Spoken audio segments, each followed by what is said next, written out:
Why does India need validation from the West? India needs to decolonize its mindset. In spite of 70 plus years of political freedom, India still needs to break free from its feudal mindset.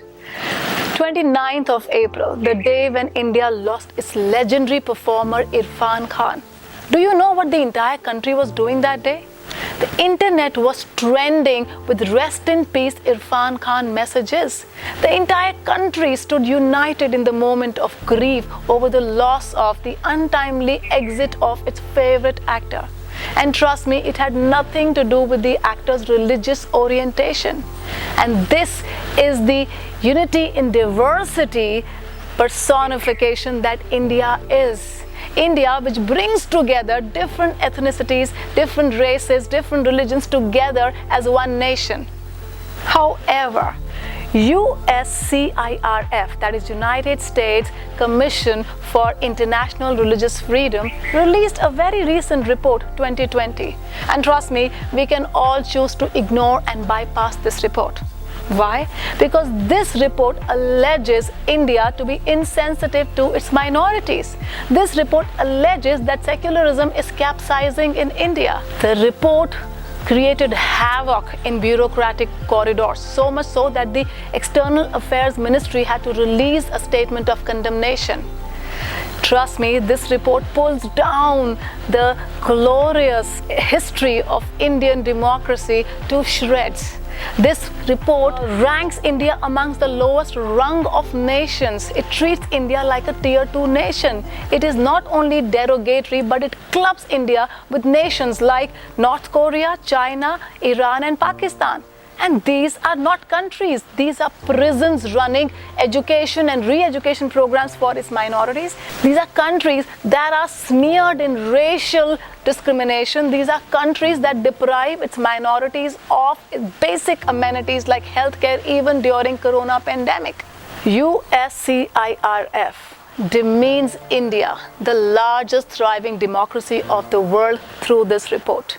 This report is put together by a panel of 9 members, and trust me, what humors me is that the 9 members don't even have consensus over its official stance. And this commission is sponsored by US federal government. The wiser members on the panel have begged to differ.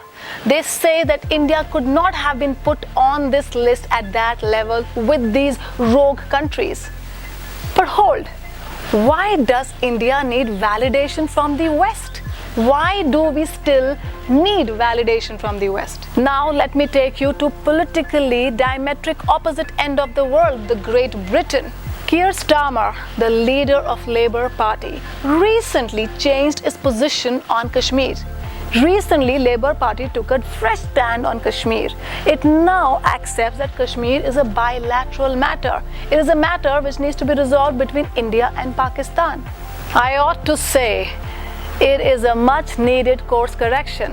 Better late than sorry. Mr. Starmer now vows to renew the ties between UK and India. And not only normal political ties, but also business ties, and take a global stand for Indian diaspora. Now hold and think, why do you think Labour Party has had to renew its dialogue with Indian community in Britain? To understand this, let me take you a little back into history, year 2019 November, when entire Britain was gearing up for the biggest race to 10 Downing Street. Jeremy Corbyn, a leader of Labour Party, ended up taking a polarizing stand on Kashmir, and that was enough to cause the massive fallout. Hence, the prominent British Indians started to massively campaign for Conservative Party. Conservative Party, which is now the ruling party of Great Britain, led by Boris Johnson. In fact, Boris Johnson's cabinet has 16 MPs of Indian origin. For example, Rishi Sunak, who is the son-in-law of Narayan Murthy, current UK Exchequer. Priti Patel, who is UK's Home Secretary. The game plan in Great Britain has changed.